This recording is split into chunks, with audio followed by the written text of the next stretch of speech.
siguiendo con la línea de tutoriales que estamos últimamente realizando, pues en esta ocasión vamos a ver cómo poder configurar una red MPI con Step 7. Deciros que en este tipo de redes solamente podremos conectar equipos de Siemens. Vamos a ver dónde podemos utilizarla, y como veis en la pirámide del entorno CIM está en competición con la red Profigur y últimamente con la red Profinet que se está imponiendo. Es un tipo de red, la MPI, que podemos utilizarla en el nivel de campo o en el nivel de célula. Es una red para comunicar básicamente equipos inteligentes, es decir, autómatas inteligentes de la serie 300 y 400, incluso paneles de operador. Las características principales de este tipo de redes son muy similares a las redes Profibus. Tened en cuenta que la interfaz que se utiliza para la comunicación es la misma, es la RS485. Y esto, bueno, pues hace que esta red pueda todavía competir con una red Profibus cableada. El número máximo de participantes que podemos pinchar en esta red va a ser un máximo de 32. En Profibus, sin embargo, podemos llegar incluso hasta 256 participantes. También deciros que la posibilidad de conexiones máximas que cada CPU puede establecer con el resto es de 8 conexiones. Son más que suficientes para muchos proyectos.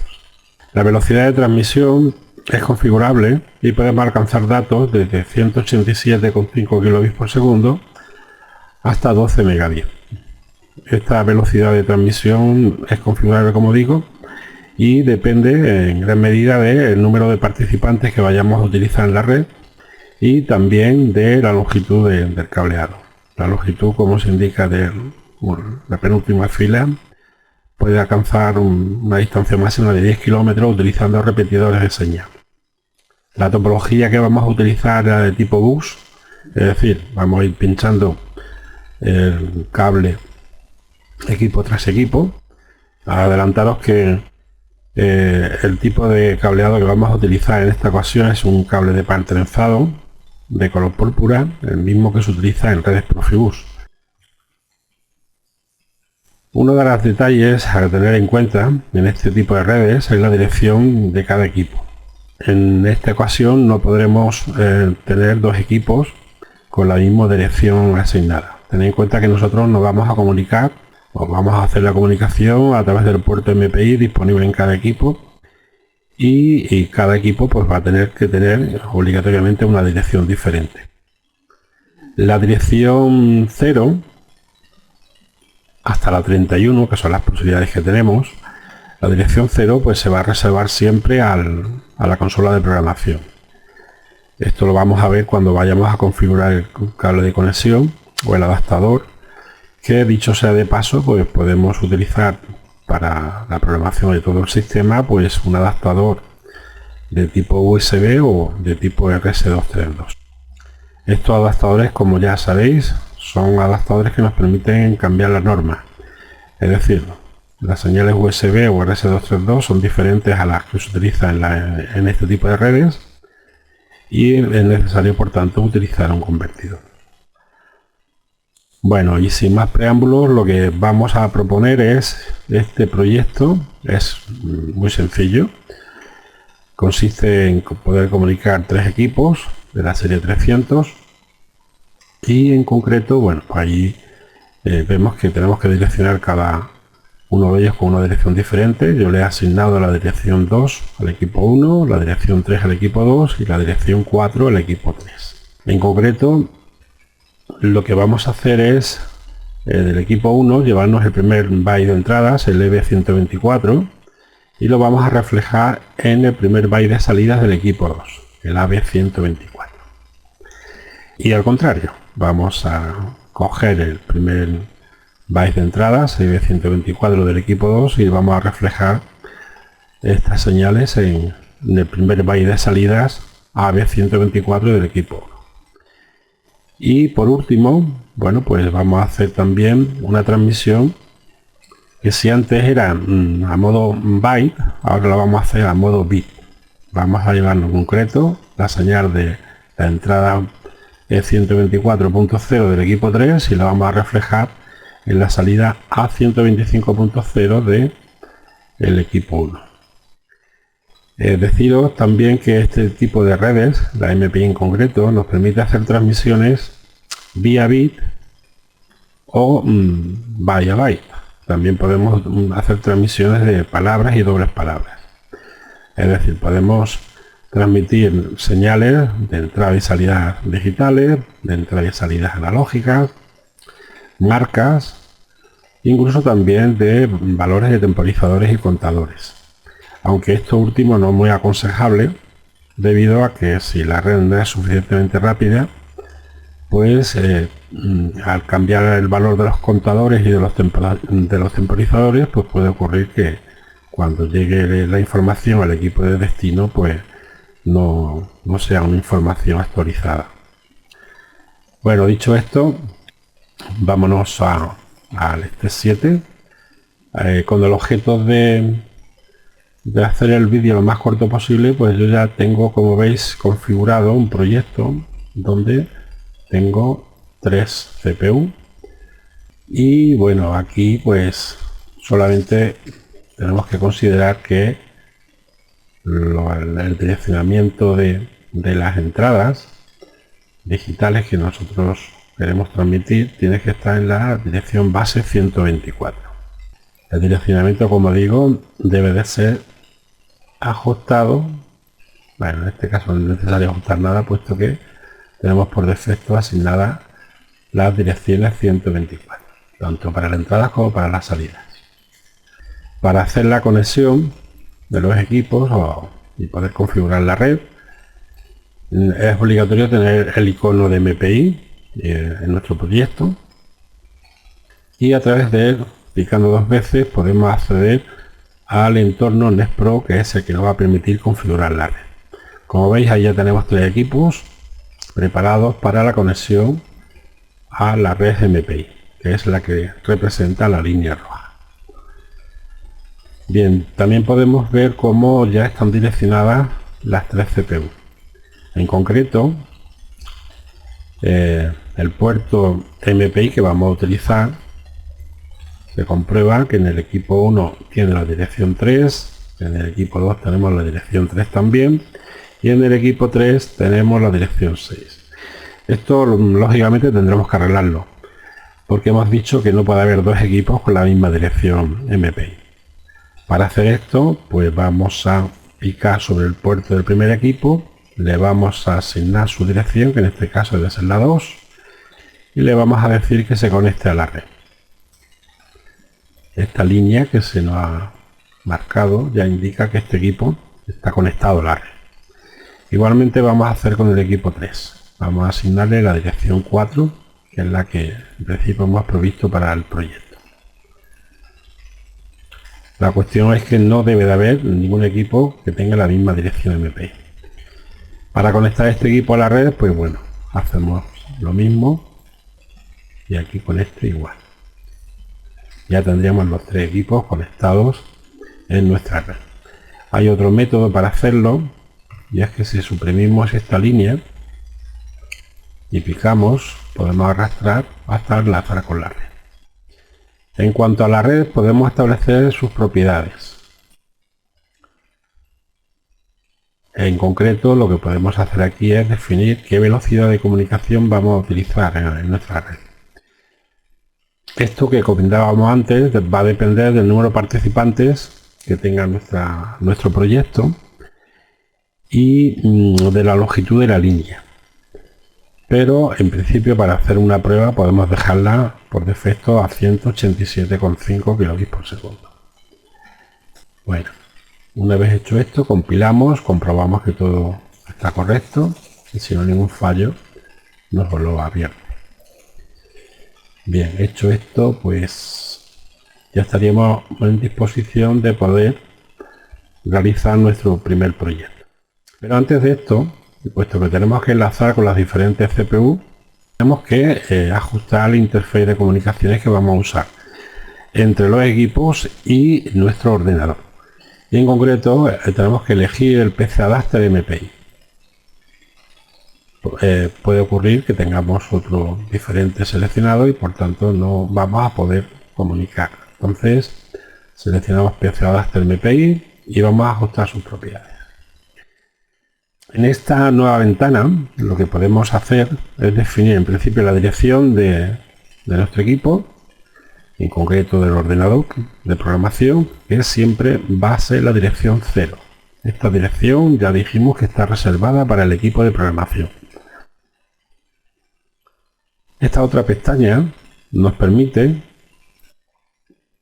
definir qué tiempo le vamos a asignar a cada uno de los equipos para que supervise la transmisión. Y en cuanto a las propiedades de la red, esto debe de coincidir con la velocidad que hemos configurado previamente. Hemos configurado la red a 187,5 y así lo vamos a dejar. Y por último, la dirección de estación más alta nos está indicando, claro, tenéis en cuenta que el equipo, cuando se va a comunicar con otro, va chequeando de manera continuada a la red. Si tenemos 10 participantes, por ejemplo, y nosotros tenemos esto asignado en 15, no va a haber problemas. El problema vendrá cuando tengamos más de 15 equipos conectados en la red. En tal caso, pues esto lo situaríamos en 31. De esta forma el chequeo podrá ser hasta 31 equipos. También, bueno, si en este caso nosotros solamente tenemos 3 equipos, mejor dejarlo en 15, puesto que así vamos a ralentizar menos la red. Y en cuanto a la pestaña de conexión local, bueno, deciros que aquí es donde se configura la conexión del PC Adapter y la velocidad que vamos a utilizar para comunicar con cada uno de los equipos. Esto no es la comunicación en sí con la red, sino la comunicación con el PC, o sea, perdón, con la CPU. En principio la podemos dejar en 19,2, más que suficiente. Y aquí pues el puerto sería el número 1. Si tuviésemos un PC Adapter USB, aquí nos debería de aparecer la conexión USB. Y esa sería la que seleccionaríamos, ¿no? Bien, hecho esto, lo que vamos a hacer es volver al NES Pro. Podemos hacerlo también por aquí, por este icono. Y lo que vamos ahora a definir es una tabla de variables donde vamos a intercambiar los datos. Esto se conoce como comunicación por datos globales. Hay otro tipo de comunicación un poco más enfarragosa, que es utilizando funciones. En el TIA Portal, por ejemplo, pues será necesario utilizar funciones para la comunicación. Pero en este caso nosotros vamos a definir una tabla de datos globales. Veis que ahora mismo no está activa esta pestaña, esta opción, y es porque no tenemos seleccionada la red. Una vez que seleccionemos la red, ahora sí que podremos acceder a esa tabla. Bien, la tabla yo ya la tengo configurada. De todas maneras, vamos a borrarla para que podamos verla desde el principio.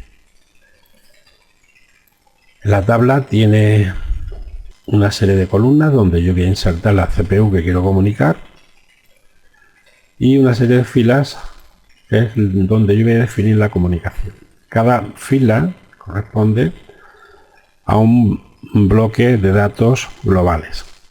Esas filas se van a convertir, el protocolo lo va a convertir en paquetes de datos que son los que se van a transmitir a través de la red.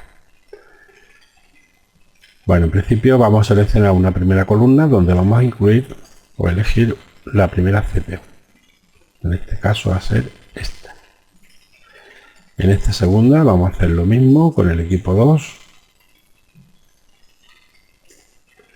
Y en esta tercera igualmente.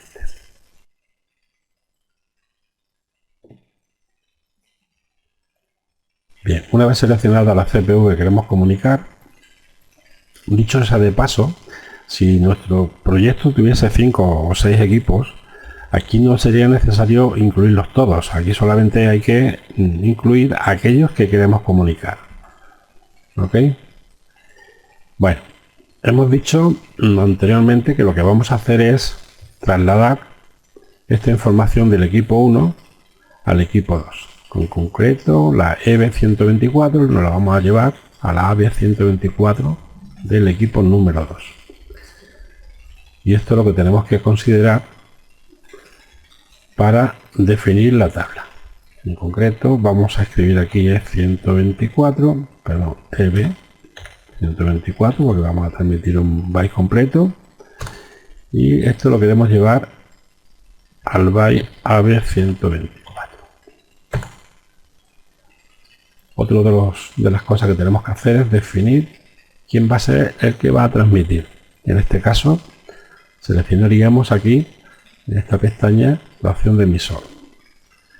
Como queremos hacer lo contrario también, pues vamos a poner aquí EB124 para llevarlo a AB124.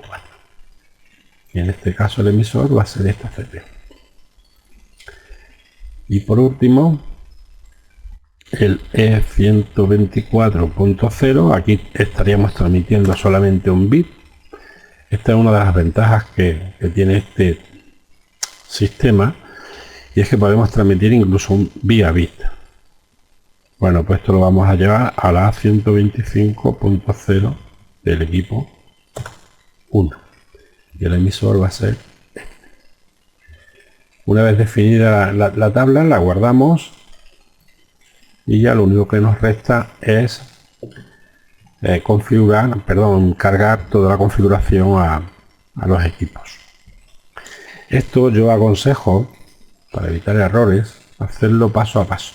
Es decir, seleccionamos el primer equipo con todo su proyecto y cargamos con el cable PC Adapter conectado directamente a la CPU.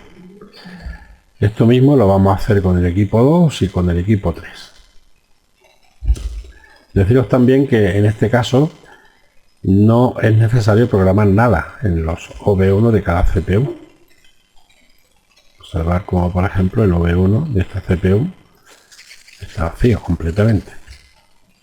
No es necesario, o no es en este caso, para este proyecto necesario hacer nada de esto. Si el proyecto fuese más complejo, pues lógicamente habría que programar.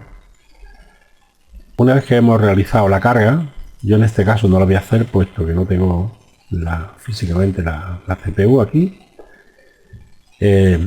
Iríamos al NES Pro. Previamente deberíamos de cablear todas las conexiones de los equipos con sus conectores correspondientes y conectar nuestra consola de programación, nuestro ordenador, a la red. Y en tal caso, una vez que lo tengamos así, seleccionaríamos los tres equipos arrastrando con el ratón y hecho esto le daríamos a cargar, ¿vale? Y una vez que le damos a cargar, el equipo procede a cargar toda la configuración de la red equipo tras equipo. Si por casualidad o por cualquier circunstancia hay una mala conexión o los interruptores de los terminadores de los conectores no están en su posición correcta, la comunicación va a ser imposible. Si todo ha ido bien, pues se debe de cargar nuestra configuración en los equipos y una vez hecho esto y puestos en modo run, pues es simplemente comprobar el funcionamiento. Pues esto en principio son los pasos que hay que seguir. Espero que haya sido de utilidad este tutorial.